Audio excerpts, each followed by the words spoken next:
You've bitten off a hell of a lot more than you can chew. I could chew a lot.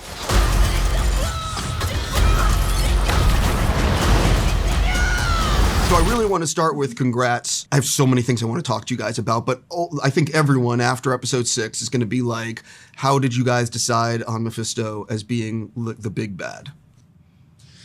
I'll let y'all, because I got it after that decision had been made, so. Yeah. I mean, everything that we did in the writer's room was a collaborative decision that then got run up the flagpole to who we call the trio, who are the Kevin Feige, Victoria Alonso, Brad Vanderbaum, and Lou Desposito, who owes me a basketball game, by the way.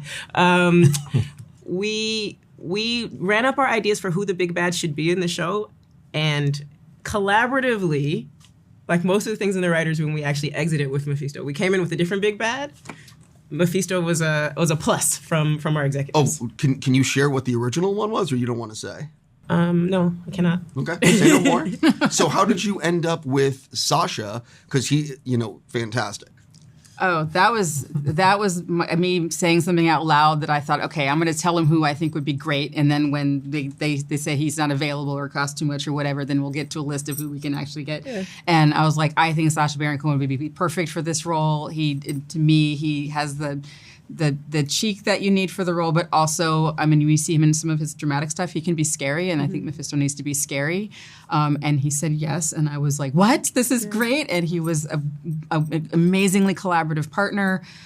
He was just fun to be with in general because he's funny as hell, but had a lot of really smart choices. And him and his writing partner both came to set and worked really well. You can talk a little bit about that in terms of the character development, but he was just a joy to work with. I had so much fun. I wish we could have done more. It was one of the fastest things that happened on Ironheart, where she said his name, and then the next day it was a yes, and then 2 weeks later he was there, and then the character got made. It all worked very, very smoothly in a way that I feel like there must have been some magic poured onto it. And then in terms of creating the character with Sacha and Peter for Mephisto, it was a thrilling experience. We got together on a Sunday and sort of banged out a lot of big choices and then went away and came back. But it was one of the first times where I felt on equal footing in the writer's room with, to be honest, a person who was not a person of color. And Sacha was benevolent is too small. He was incredibly generous, incredibly giving, and wanted to make sure that everybody learned in the situation. So it was one of the best surprises of my career. Well, I'm so curious because Marvel obviously has plans for different characters. When you are designing what Mephisto can do in this show, how much do you have to go to Kevin and everybody else and say, this is what we think about the powers, this is what we think we can do, is this all cool? Yes. That sounds about right. Yeah. We have to run it up the flagpole. I think there's very few people who know what's going on in every different sector of the universe, and so there just needs to be a control, and that control is Kevin, and Kevin does a great job of making sure we all know what we need to know. But yeah. So I love the ending because I think it is, for Riri, what the decision she makes is very realistic. You've been built like she is suffering and she's been dealing with trauma. And I think even though she knows this is a terrible idea, she wants her best friend back.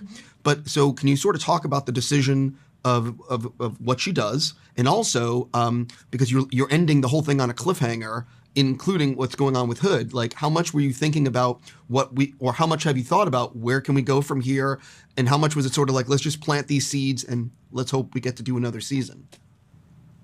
I think the conceit of television is exactly the back half of what you said. We always hope that we get a second season. We always hope that we leave our limiteds or our 7 seasons with questions that have the audience leaning in and wanting more. So I think what was cool about Riri is the whole show is about anti-heroes, and if she made the decision not to say yes to him, then she would have been a true hero and a little further in her journey than we want her to be. I think she can stay the complicated character she is as long as we give her some rough edges. And so you're right, she hasn't dealt with any of her trauma around Natalie, really. She hasn't really dealt with any of her trauma around Gary. And so she's making poor decisions like someone who's a super genius with a lot of unchecked emotion might.